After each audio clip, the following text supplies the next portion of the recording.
97.3 Citi FM. Relevant radio, always. All day long, they toil, sweating under the scorching sun and drenched during rainstorms. They carry all kinds of goods for shoppers. Others who don't go to the markets move into people's homes, doing any house chore available at a fee. Some babysit, some do the laundry, and others fetch water for households without running water.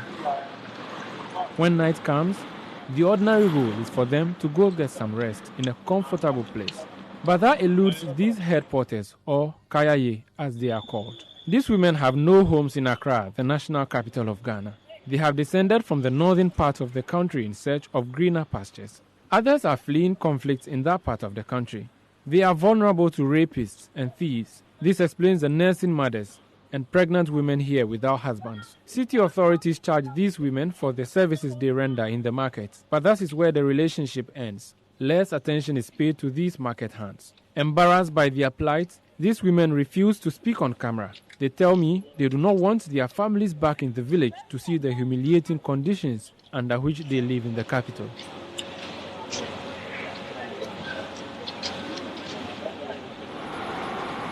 It's midnight and I'm on the street that links Dakuman to La Paz, the heart of Accra.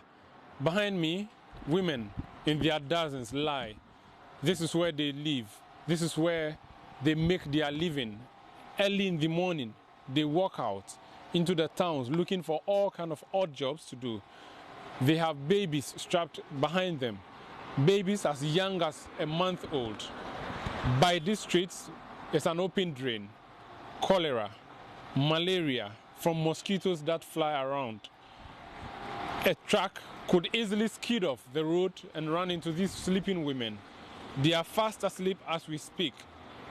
A woman earns an average of 30 cedis here a day, carrying loads, washing for people, and doing all manner of odd jobs. But definitely, you cannot put a cost to the dangers that are abound around these women as they go about their daily activities. For them, it's a normal life.